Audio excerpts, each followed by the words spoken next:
Welcome to Could It Exist in Real Life, where Santa Claus is more possible than you think, which is ironic since when I first wrote this article I did it in February.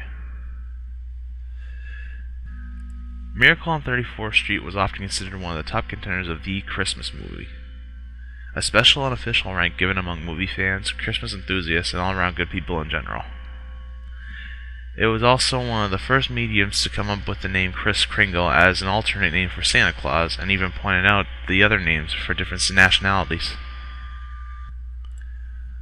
This movie was remade 3 times, one of which now stars the former child star Mara Wilson, who you may know as Matilda. She takes the role from another well-known actress, Natalie Wood, who is known in future roles in Rebel Without a Cause with James Dean and West Side Story. The story goes like so.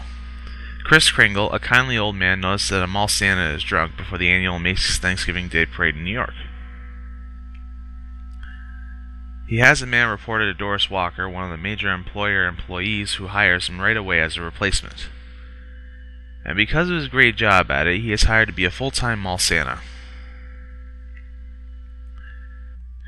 Here it goes up and downhill with subplots. For starters, Kris directs one shopper to another store that sells what she is looking for, causing her to be a loyal customer to Macy's. This in turn causes their rival Gimbels to do the same goodwill thing to their customers, giving a temporary truce between the two.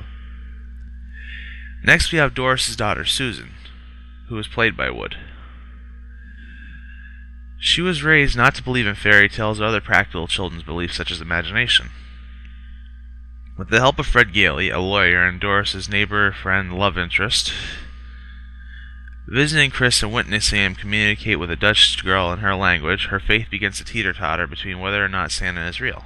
Doris, who does not want her daughter's feelings to get hurt, tries to convince Kris to tell Susan that he's not Santa Claus. To her surprise, he insists that he is Santa. They offer him a psychological evaluation to determine if Kris's delusional mind makes him dangerous. However, the man heading the evaluation, Dr. Granville Sawyer, is determined to prove he is. This is also strengthened by the fact that not only does Kris pass, he also manages to tick off the doctor further by psychoanalyzing him. The last subplot involves Kris and Fred working together to put a stop to both Susan and Doris' disbelief in him. It all comes around after a confrontation between Kris and Sawyer that involves Kris getting arrested and put on trial. It is then up to Fred Gailey to prove in open court that Kris Kringle is Santa Claus. Now for the fun part. Could Santa exist in real life? Now let me go on record and say while I remain neutral in terms of magic and mythological beliefs, only documenting which mythological beliefs there could be, for more or less research value, I personally believe in the existence of Santa Claus.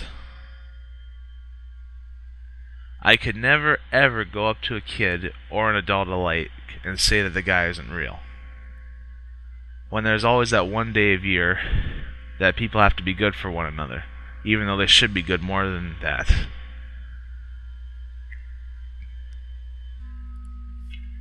As to answer the unasked question, I believe he exists in spirit, as a representation of all that's good in the world.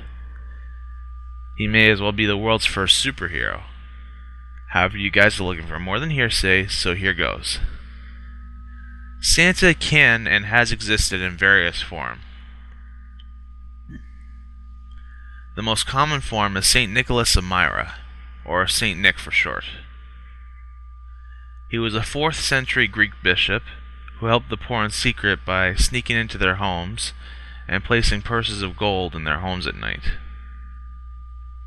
However, there were others.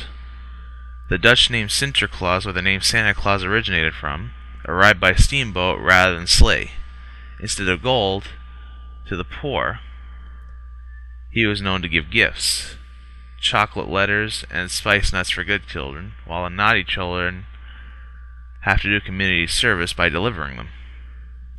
So he was one of the world's first cops.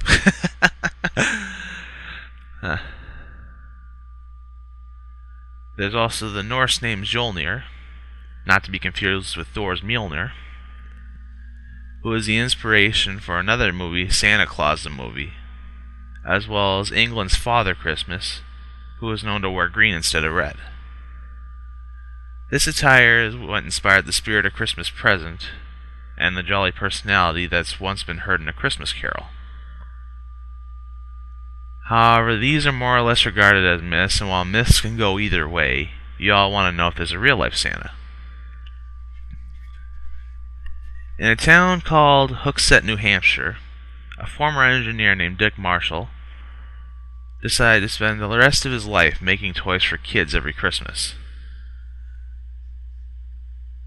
This man not only makes toys with his elves, I use that figuratively, he also changes appearance to look the part of Santa Claus.